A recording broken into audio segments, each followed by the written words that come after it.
वहीं दिल्ली के रोहिणी में जापानी पार्क में पीएम मोदी ने चुनावी रैली को संबोधित किया। पीएम ने राजधानी में 12,200 करोड़ रुपए से ज्यादा की योजनाओं का उद्घाटन और शिलान्यास किया। प्रधानमंत्री का दिल्ली में पिछले 3 दिन से यह तीसरा कार्यक्रम है। प्रधानमंत्री ने दिल्ली मेट्रो फेज 4 की जनकपुरी कृष्णा पार्क के बीच करीब 1200 करोड़ रुपए की लागत वाले 2.8 किलोमीटर लंबे हिस्से का भी उद्घाटन किया।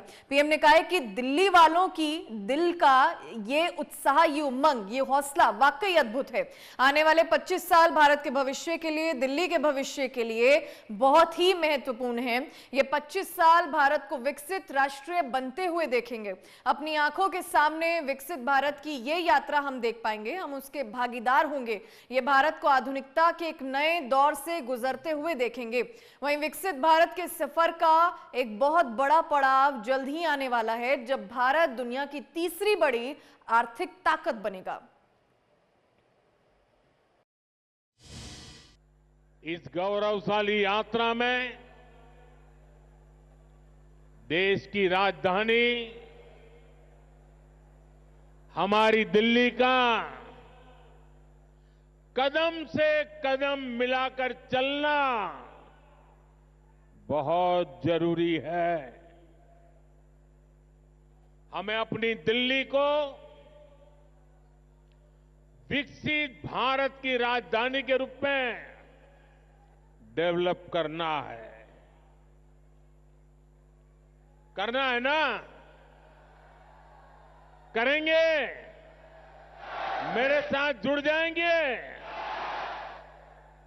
ये दिल्ली के हर नागरिक की इच्छा है, हम सभी का सपना है। अब दिल्ली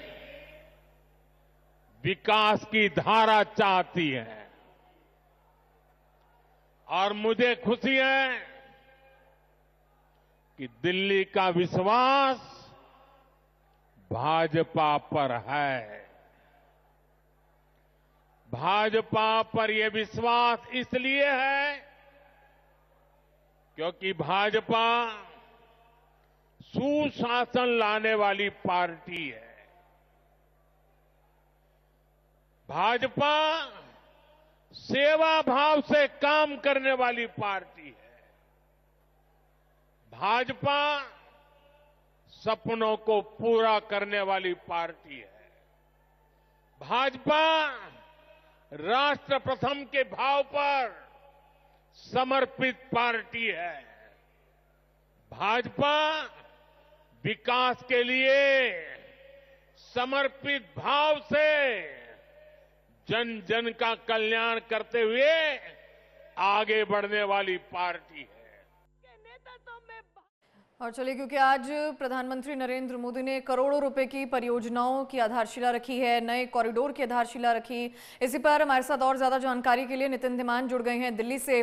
नितिन, क्योंकि प्रधानमंत्री नरेंद्र मोदी ने दिल्ली मेट्रो फेज 4 के पहले खंड का भी शुभारंभ किया, कई करोड़ों रुपए की परियोजनाओं का शिलान्यास करते हुए नजर आए और अगले 25 साल के विजन को भी प्रधानमंत्री नरेंद्र मोदी ने आज लोगों के सामने रखा है।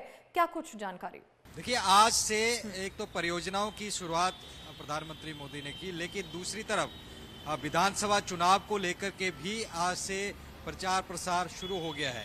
ये जापानी पार्क वही है जहां से लोकसभा चुनाव की शुरुआत भी प्रचार की प्रधानमंत्री मोदी ने की थी और आज विधानसभा चुनाव के प्रचार की भी शुरुआत यहां से हुई। दो चीजें बहुत जरूरी यहाँ पर, एक तो डायरेक्ट कनेक्टिविटी अब दिल्ली से मेरठ के लिए होने वाली है। 13 किलोमीटर का स्ट्रेच और वहाँ शुरू हो गया, कुछ किलोमीटर का रहा है, उसके बाद वो भी पूरा रूट खुल जाएगा।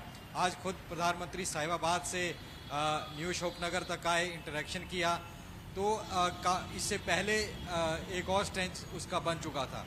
दूसरा जो हरियाणा, क्योंकि तीनों तरफ से दिल्ली को घेरा हुआ है लेकिन दो तरफ से मेट्रो कनेक्टेड थी, चाहे हम फरीदाबाद की बात करें, वहाँ भी मेट्रो जा चुकी थी, वेलवेट लाइन, और दूसरा अगर हम बात करें गुरुग्राम की, तो वहाँ पे येलो लाइन पहुँच चुकी थी। लेकिन सोनीपत की तरफ को कोई मेट्रो लाइन नहीं थी, तो जो रिठाला की तरफ जो मेट्रो है वो अब नथुपुरा गांव की तरफ जाएगी सोनीपत की, और वो भी एक कनेक्टिविटी हो गई।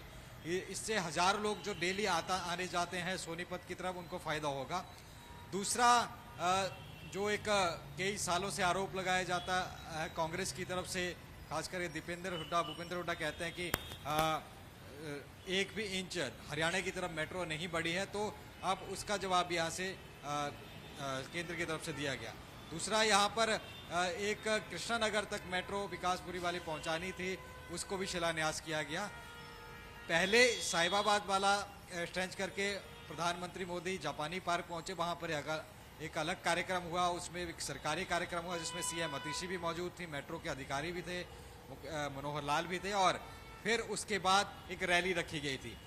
रैली पूरी तरीके से चुनावी केंद्रित रैली, और इसमें प्रधानमंत्री ने तमाम चीजें कही और खास करके दिल्ली में बदलाव की बात कही। गाना भी यहाँ पर बजाया गया परिवर्तन को लाने के लिए, और साथ में जो परसों झुग्गी वालों को मकान दिए गए हैं अशोक विहार में, प्रधानमंत्री मोदी ने सभी कार्यकर्ताओं को एक अपील की है कि वो दिल्ली में जितनी भी झुग्गियां हैं उनके घरों के आसपास वहां पर जाएं, और जो जिन लोगों को मकान मिले हैं उनके फोटो, और मकान जो अशोक विहार में दिए उनके फोटो दिखाए जाएं, क्योंकि वहां पर भी मकान सब झुग्गी वालों को दिए जाएंगे, ये ऐलान किया है।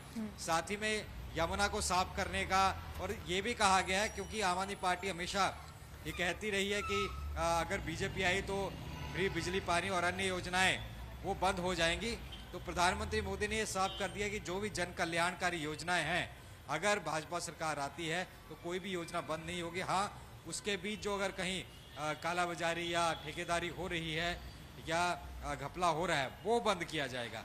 कई कटाक्ष किए गए आम आदमी पार्टी पर। आम आदमी पार्टी को अब आपदा, एक नया नाम प्रधानमंत्री मोदी ने पुरानी रैली में दिया था और आज भी उस चीज़ को दोहराया है।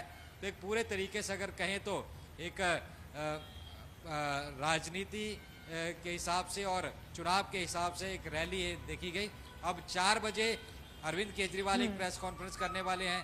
प्रधानमंत्री मोदी की तरफ से जो आम आदमी पार्टी पर आरोप लगाए गए हैं, आम आदमी पार्टी पर आरोप लगाए गए हैं, आपदा कहा गया है, इसको लेकर के वो जवाब देंगे। और साथ ही में ये भी प्रधानमंत्री की तरफ से कहा गया कि जो कार्य आज तक दिल्ली में हुए हैं, इंफ्रास्ट्रक्चर के, वो केंद्र ने ही कराए हैं, उसका जवाब भी यहाँ पर केजरीवाल देने वाले हैं। तो फिलहाल आज से कह सकते हैं कि दिल्ली में अब रण की हुंकार हो चुकी है और पूरे तरीके से रैलियों का दौर आगे देखा जाएगा।